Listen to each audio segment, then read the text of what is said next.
Hi, good evening. My name is Janine Kiley, and this is the business session for the CB2 Traffic and Transportation Committee.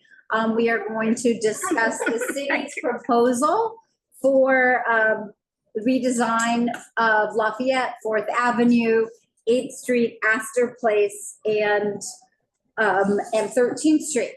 And we received some new slides. This is a follow-up to the 4-hour plus meeting we had at the end of last month, and we just did not have enough time to discuss everything that we heard at the meeting. So we reconvened for this business session. The public is welcome to listen, but you're not allowed to participate, but you're here.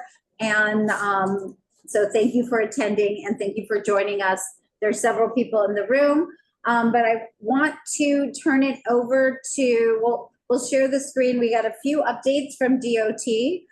So I want to turn it over to David Breen and Hayes Lord. I'm like him. So why don't you guys go to the front of the room to present? We'll share the screen, and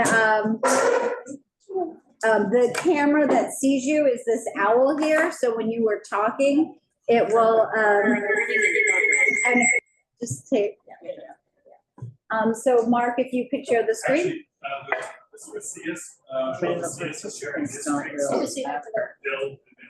Oh, fantastic. Thank you. Rocio, there's a seat over here. What about this one? Is this good? Oh, yeah, that's good too. Thank you. Good afternoon, everyone. Hi, Rocio. Okay. Okay. I'm going to turn it over to you guys. Thank you. So good evening, everyone. My name is David Breen.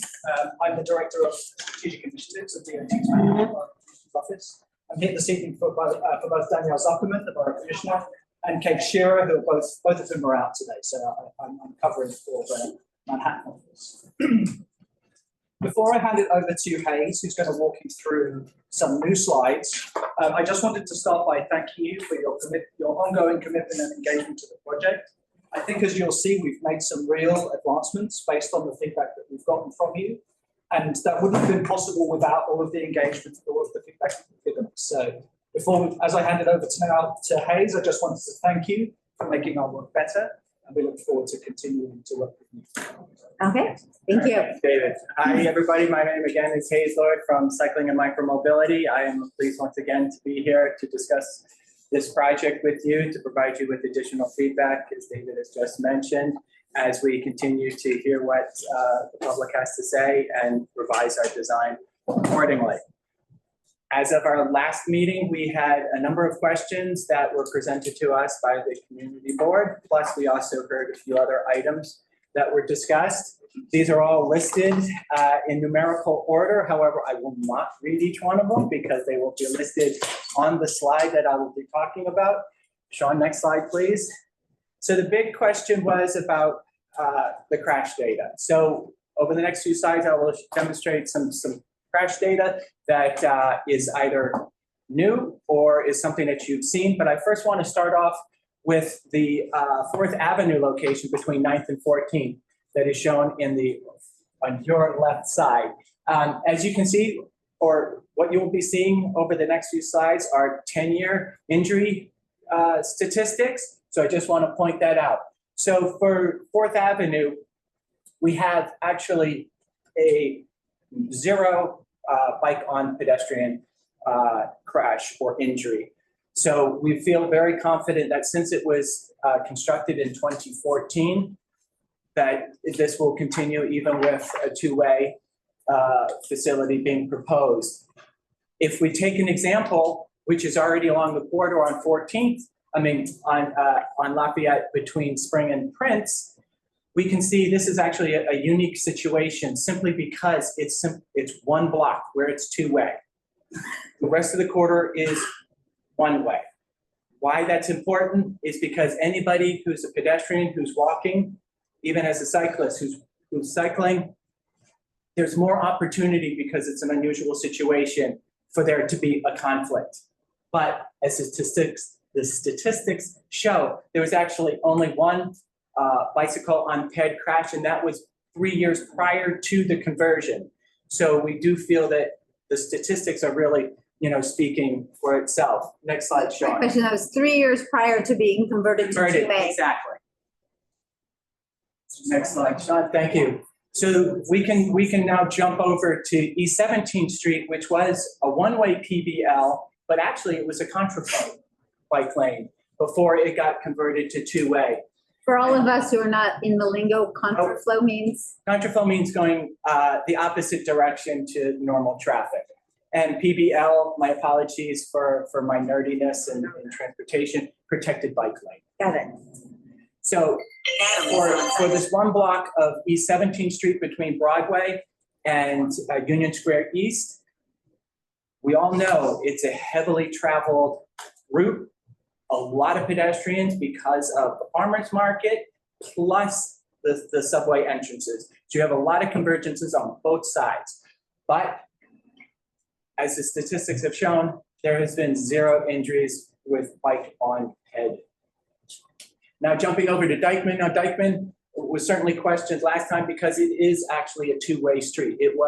We had one-way PBLs in each direction, but then we converted it, as I think I've mentioned in the past, trying to combine both facilities together makes it a lot easier and a little bit more predictable for cyclists as well as pedestrians, instead of crossing part of the street, then having to look both ways and then continuing. So in this particular case, again, we don't have any bike on pedestrian injuries over the past 10 years. And this was installed about 7 years ago. Next slide, Sean.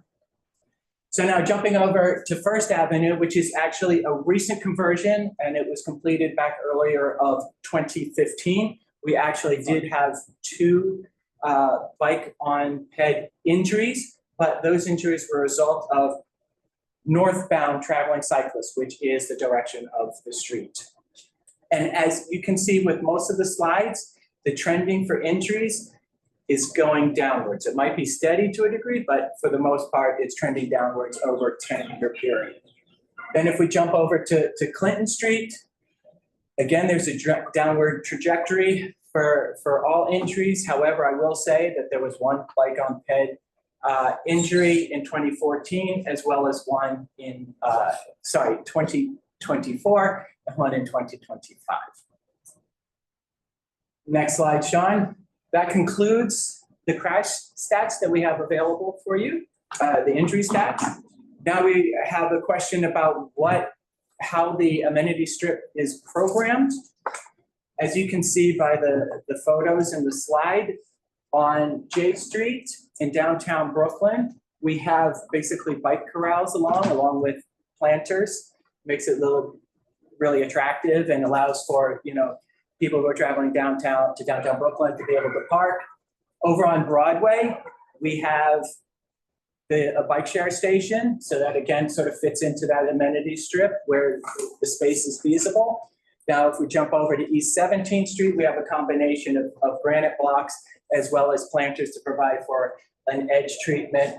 And then hopping over to Fifth Avenue down here, we have trash receptacles. As we all know, there's more and more trash bins coming to city streets, so we have to start thinking about them. Next slide, Sean, thank you. Now, again, the one thing that we've heard a lot about is what are we going to do in front of the Stewart houses as well as Grace Church School. We've provided you with some updates which actually show on this slide, but what we've continued to do is between 9th and 10th, so between 10th and 12th, what we did in my last presentation was provide for a 2-foot offset of where the bike lane is supposed to begin, and that allows somebody to step forward without stepping into the bike so that they can avoid, if they happen to be crossing at a time, to avoid any sort of conflict. What we've also recommended, so that now goes further south between 10th and 9th. So that's one added benefit. Also at 9th Street, we're adding a painted pedestrian island to start off with, but that'll be followed by a concrete island, but also at that particular junction too, there's already an existing trash container, so we'll be citing that there. Plus there'll be a bike corral at that location as well. So that'll just help sort of tighten up the space. The reason for narrowing the bike lane, which the 2-foot offset does, is it helps slow cyclists down. We also have added rumble strips at all the intersections between 9th and 12th, and that's ways it provides awareness that they're coming into a situation that they should be a little bit more attentive. The new aspect of this design, minus the few things I already just said, is a mid-block crossing. So we located at that particular location because while it's slightly offset, because the entrance to the school is closer to the south crosswalk, we decided to put it in the middle because there are at times a lot of queuing of vehicles that are dropping children off and the parents are escorting them across the street. So they're coming, depending on who's parked in the parking lane, there's a double parking that's occurring. So kids and parents are coming out in between the vehicles. So what we want to be able to do is provide sort of a central location where the crossing is much more predictable. We're now adding signs to be able to call it out. So with the new regulations that we have, as it says, stop here for pedestrians. And so that's a sign that we've been rolling out for the past few years. It's actually over on Union Square East and East 17th Street. And as well as we're adding, additional hardening elements, simply because hardening means, whether it be concrete island, concrete blocks, planters, or any other device that'll prevent vehicles from parking. Because as you know, there is the U.S. Postal Service across the street, and they happen to park wherever they want, whether it's legally or illegally. And therefore, that also has created a lot of sightline issues. So with that, it's hard for pedestrians as well as cyclists to be able to see one another in order to cross the bike lane safely.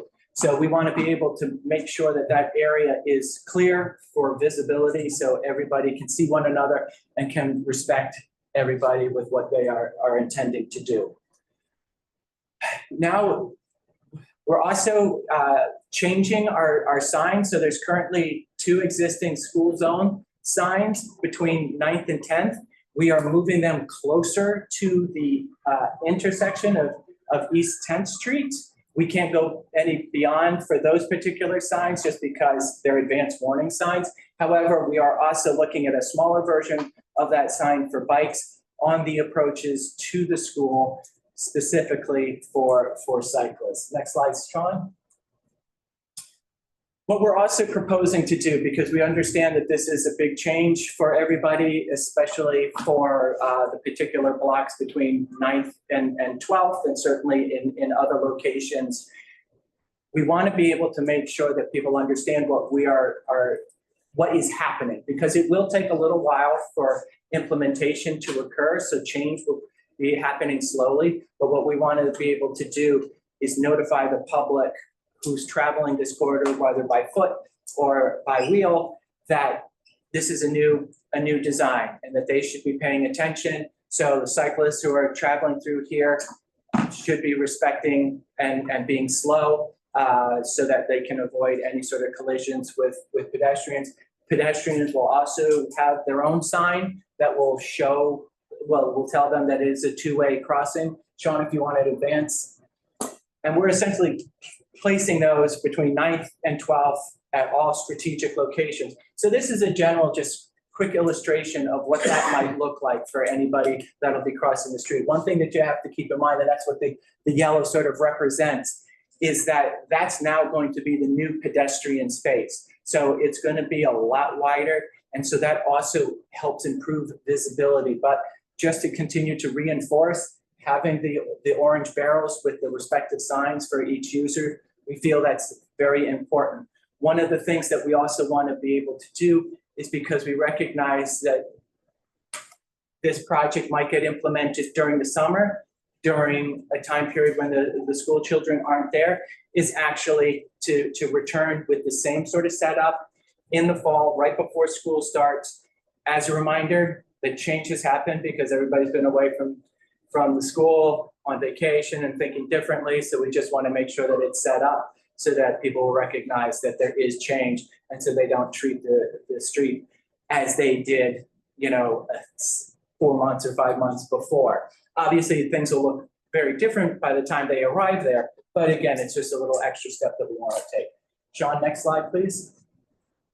So there was another question about a preemptive signal at the firehouse for Great Jones. We did look into it. It still needs further investigation because it's a little bit further away than what we're normally accustomed to doing. So this remains under the investigation.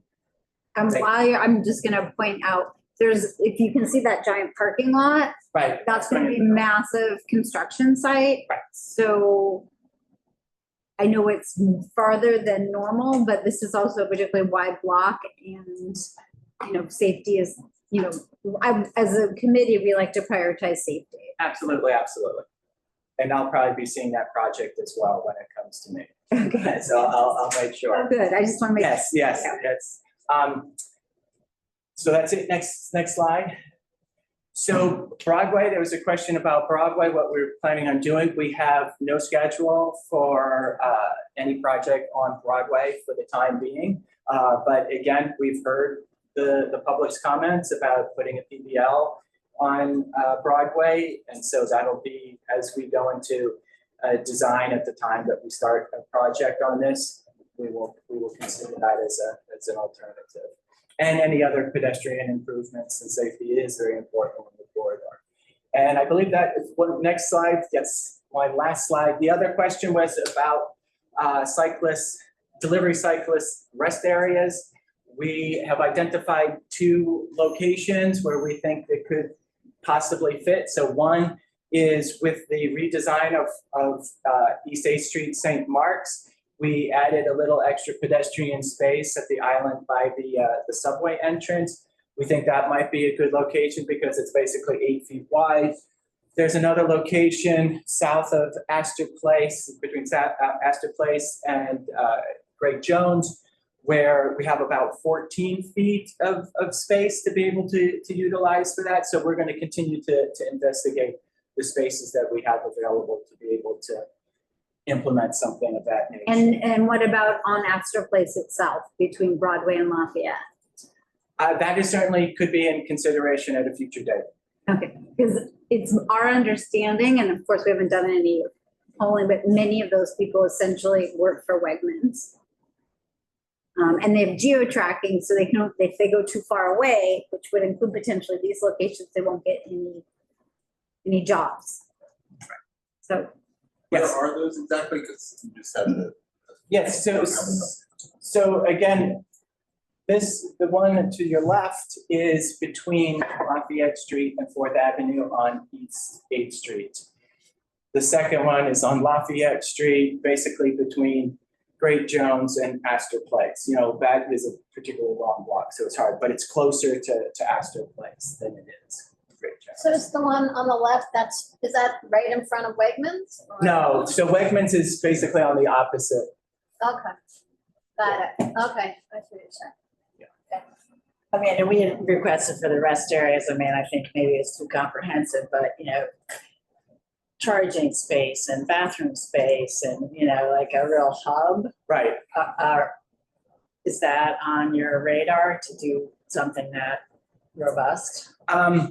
For right now, I would say that would be like phase 2 of this project. As you see, we've sort of carved out certain space, but I think we need to really look at what type of programming can fit in the particular spaces that we have available, and then decide on how we're going to move forward with that. I would just add though that we've had a couple of conversations now with Wegmans about the delivery cyclists that are using that store, as well as a very regular dialogue with the Village Alliance bid as well. And so as our thinking for Astor Place continues to evolve, we'll certainly be keeping these types of things in mind, both the bid and with.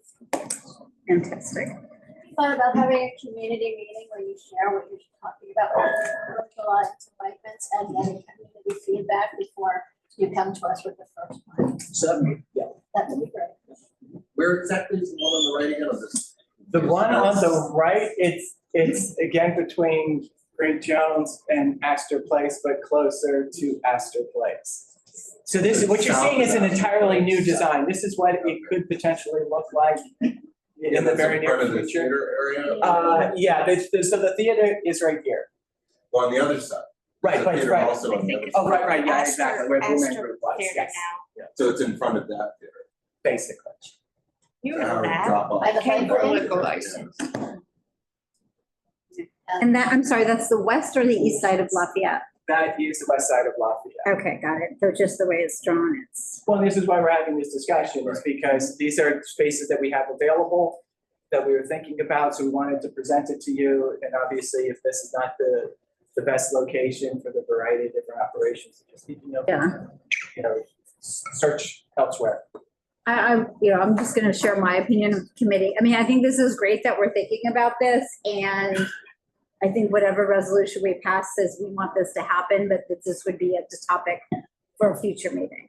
But more, this is putting a pin in it or putting it in the bike rack, since we're talking about this stuff, and get it for a later date. I was asking Mark if he could share the March 24th presentation, because we just wanted to, I know you weren't able to get back to us on 13th Street between Greenwich and Broadway. But Sean, would you be able to share that? There are only 2 slides on 13th Street. I did send you an email. Yeah. Yeah. Oh, you did? I missed that. I'm sorry. I'll try to pull it up. Give me 1 second. Okay. It's around 4. Yeah, they're also looking for the responses that we provided earlier today.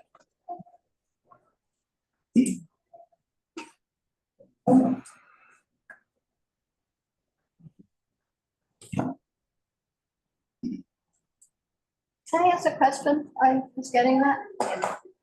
So, one of the things that came up in the meeting the other night was, getting rid of a line of parking on Lafayette and having 2 lanes for vehicles, buses, fire things.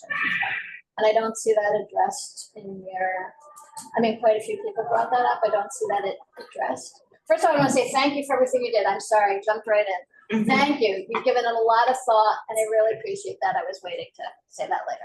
But I guess quickly want to say, did you give thought to, I think it sounds wise to get rid of a line of parking and have 2 through lanes on Lafayette, given the feedback we've heard.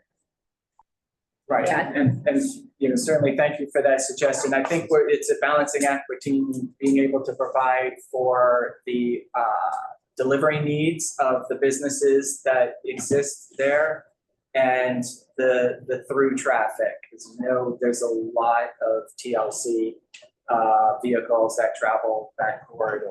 And so I think we can certainly go back, and then one of the things that I have offered in the past is that we will be monitoring, this project, and we'll be looking at making changes if necessary. And so one of those things is that we start seeing that there's less demand for truck deliveries for the time periods that we're offering, and that we could remove a travel lane. And it's absolutely necessary after we do further traffic analysis, then, we can certainly consider that. We think we provided the necessary balance between the turn lanes to be able to handle the traffic operations at the intersections as well as this through traffic. I guess seems that there's some letters that have been sent to us pointing out how where there's parking lot now, there's gonna Amy, be. let's go topic by topic. Okay, sorry. So, because That's what I had. the poor 13th Street people were basically came to the very end, and I want to make sure Okay. that we talk about, I'm forwarding to everyone by email the responses that we got from David, but David, why don't you just take us through? Sure thing, yeah. So again, there was a number of questions that you asked. Forgive me for looking at my notes. aside. Yeah, it's okay. I was just reading them. They're pretty outbox you So guys. the first question was generally about goals for the project, why we were looking to harden the bike lane on 13th Street. I think just by way of background, at 13th Street, the 13th Street lane has become an extremely important part of the bicycle network. But I think, as you possibly all experienced, it has suffered from obstructions, whether that be through some illegal parking, regular kind of pick up and drop off, which is disrupting the use and functionality of the lane. So what we want to be able to do is enforce or harden the protective elements of the lanes so that it remains true to its intent, but still allowing for the important curb access which is necessary, particularly for pick up and drop off and for deliveries and so on. And so this photograph here from 11th Street in Queens really best demonstrates what we're seeking to do. When the lane, so the cross section that's on the far left of the screen, when we first implemented the project, it was with our typical treatment of a wide buffer plus flexible delineators. The problem is that the delineators are just not sufficient from a protection perspective. But then the other end of the spectrum would be to protect the lane with a jersey barrier, which would run counter to those kind of accessibility curbside needs that we also want to preserve. So we're hoping that this will be an effective treatment which provides some hardening, which is an improvement from the flexible delineators, but still allows for that permeability and access to the curb, which a jersey barrier treatment wouldn't in this particular case. So that's from a kind of general goals perspective, that's what we're seeking to achieve on 13th Street. And the picture of on the bottom right, that 2-foot block would go the full length of 13th Street? No, so it does have, in the email, I attached a couple of different drawings, but it will be broken up. So it's kind of like a lozenge, if you like, Got it. at regular intervals, so that you're still allowing for people to walk through, and it still allows for drainage and important other functions of the street. Thank you. So yeah, it's not a continuous strip. Okay. It's broken up, and then with the breaks at strategic kind of key moments along the corridor to provide those two functions. Okay. And then I see has mentioned that you're using that as an opportunity to add another foot. That's right. So then the curb to curb difference, if you like, distance, if you like, so between the regular curb and then the curb of the new island will be 8 feet in total. The bike lane is 7, but we get an extra foot with the space, so there's enough room for emergency vehicles. Right. So in the event of an emergency, an ambulance, say for example, could drive along that space. And this would be like at a regular curb height, and so like 6 inches or so. So if a fire truck needed to get through here in a hurry, it could straddle the island as well. And the delineators obviously they're intended to be flexible. So. And that's a legitimate reason to replace them. Okay. And are there any, and then I saw in your email, I'm just going to say it out loud, that City and Country would get the same treatment as Grace Church, which is now maybe going to be your school drop-off treatment, which I think is a good thing. Yeah, we want the two school treatments to be as consistent as possible. So, the layout might not be exactly the same, but it would be very much in the same spirit, utilizing the same tools that Hayes talked you through for Grace Church School. And then the only other thing that I heard is the issue, I mean, obviously there's 2 issues. People driving into the bike lane, which will probably be lessened with this change, with the hardening. And just the other issue of people double parked, because if one car is double parked, the whole street is blocked off. So I really is, I just think that whatever happens here, we need to make sure that you're on top of the parking regulations and be amenable to changes, because obviously we love the Vision Zero idea, but if people can't get through the street, we'll have problems. So on that point specifically, most of the corridor, as you know, is 3-hour commercial meter parking Monday to Friday, and then 2-hour passenger vehicles on Saturdays. What we could do is look to reduce the 3-hour max stay for commercial vehicles Monday to Friday, which would promote more turnover of the curb, so people wouldn't be able to stay there for as long as 3 hours. We could, as I say, reduce that to 1 hour in certain locations, which would hopefully avoid some of the double parking that we see because of the turnover. So, yeah. Is there any what's the signage for just like passenger drop off only? You know, where somebody just drops their passenger 15 minutes or car unloading, or what is the standard in the city? So for key, for areas where there would be like that sort of poor need, we would most likely sign that as no standing any time, which doesn't allow for parking, but it allows for expedient pickup and drop. Got it. And is there any no standing in that 13th Street corridor Yes, there is some, yeah. I believe. other than at the hospital? I'm sure there is, yeah. Okay. Certainly there is. And I'm assuming so in front of Grace Church now, you'll have a no standing zone. Will you have a Yeah, I think- standing? That's already a no parking, and so we'll do no standing from 7 AM to 4 PM.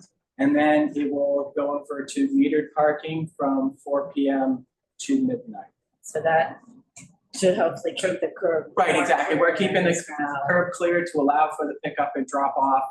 And then, you know, after school hours, we will have, you know, metered parking. Okay. Fantastic. Okay, and then I guess maybe we could go to Prince to 8th Street.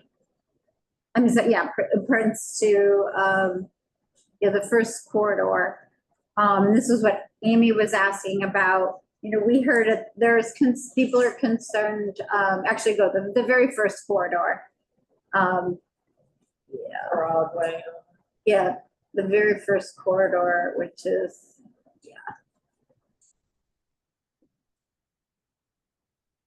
there we go. Yeah, Prince to East 8th Street. So this is where we have, right now we have 2 travel lanes, but one is a travel combo parking lane. So we're gonna be getting rid of a travel lane.